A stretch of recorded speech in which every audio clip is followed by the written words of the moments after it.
C'est bon ici.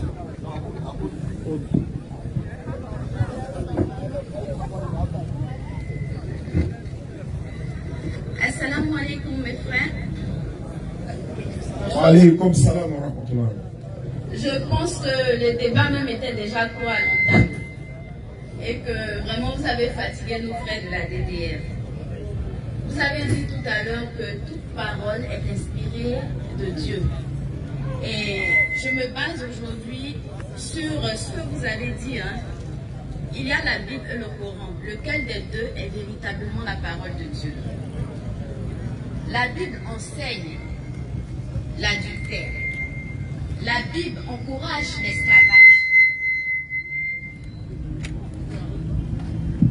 La Bible enseigne l'adultère. La Bible encourage l'esclavage. C'est vérifiable dans Lévitique 25 à partir, je pense, du verset 44. Okay. Et en plus, Ézéchiel 23, je pense que tout homme qui aime sa femme, tout père qui aime sa fille, ou bien toute fille, tout frère qui aime sa soeur ne pourra jamais lire ce verset, en tout cas cette partie de la Bible là devant une femme. Parce que si tu as vraiment un enseignement, une éducation, tu ne peux pas prononcer ce genre de choses là devant ta famille.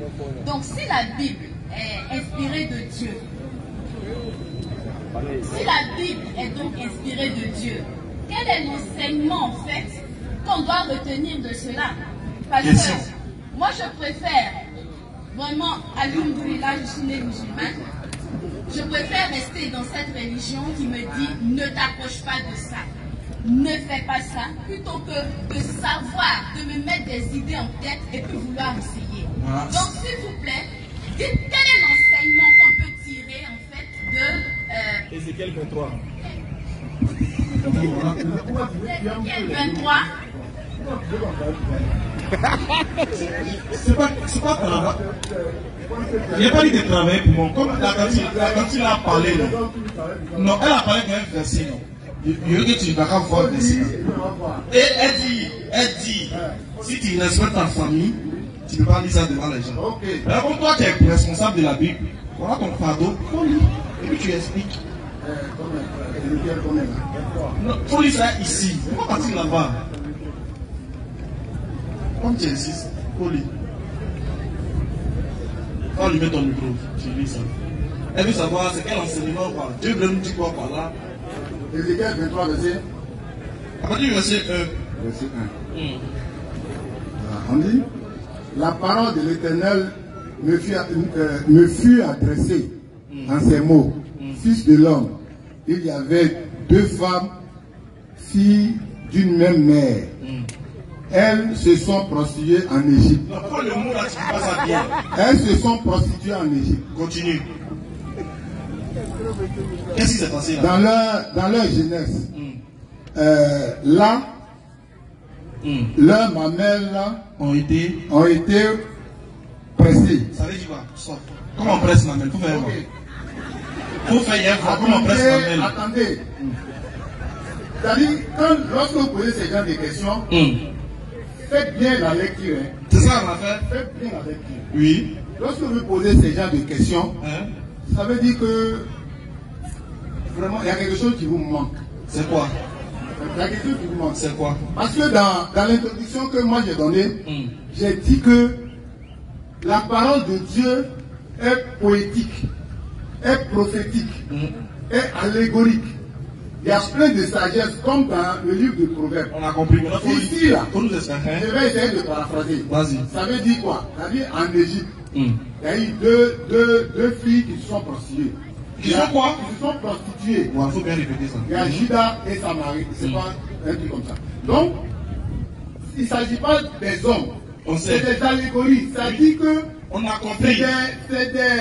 C'est le peuple de Dieu qui s'est prostitué. C'est-à-dire ils ont adoré d'autres dieux. Ça c'est vrai. Donc c'est un enseignement que Dieu est en train de nous donner en donnant des images. Mais là pourquoi il parle de caresser? Pourquoi? Oui, c'est pour donner l'ampleur de la prostitution. Comment est-ce que son peuple allait adorer les idoles et d'autres dieux. Donc C'est pourquoi la Bible nous dit c'est la point d'image taillée, ni de représentation quelconque des choses qui soient en haut dans les cieux, qui soient en bas sur la terre, qui soient dans les eaux, plus bas que la terre. On a compris. Ça veut dire que tu ne dois pas te faire des images taillées.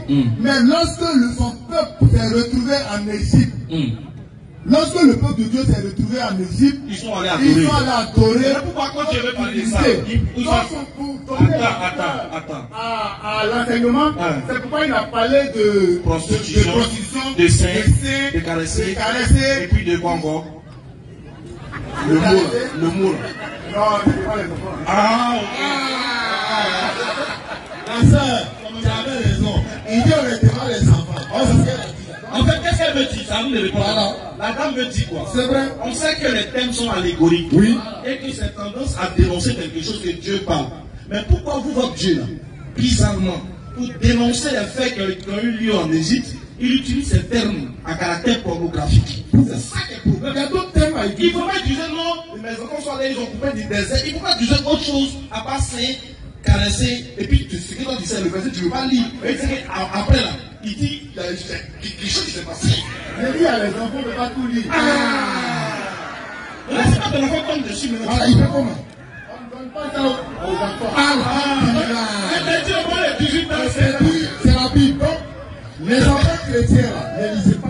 C'est pourquoi quand nous partons à l'église, il y a la classe des grands. Oui. Non, je t'aime. Bon, un peu d'eau. Papa, la classe des enfants, c'est la classe des adultes. Oui, on ne l'est pas. Hein. Ouais, c'est vrai.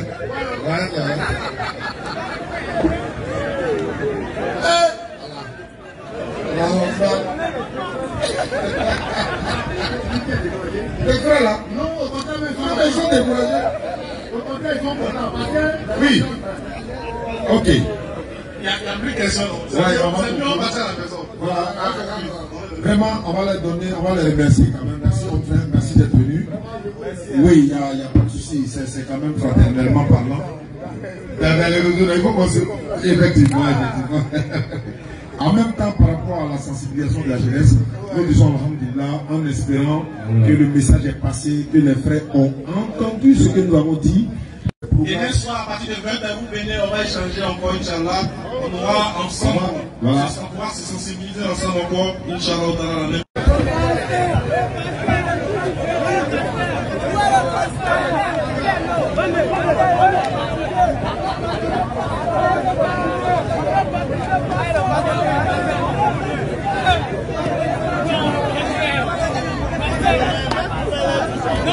Pasteur Méteni. Non, Jenny là. Je t'avais posé une question au BP. Mais c'est comment? Oui, ça va. Tu as assisté au débat? Oui, on a assisté au débat. Voilà, qu'est-ce que vous avez retenu comme... Bon, le pasteur nous a découragé, il n'a pas été à la hauteur. Il n'a pas été à la hauteur. Donc, un pasteur qui soit à la hauteur. Donc, c'est ça. C'est l'islam qui gagne. Et toi, frère? Non, là, c'est le problème. Les enfants de l'islam.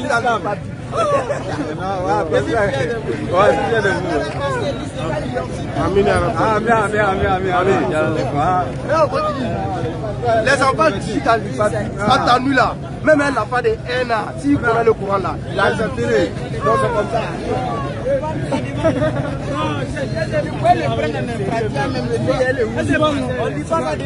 Non, c'est pas ça, devant les enfants. Le pasteur, regarde, se convertit à l'islam.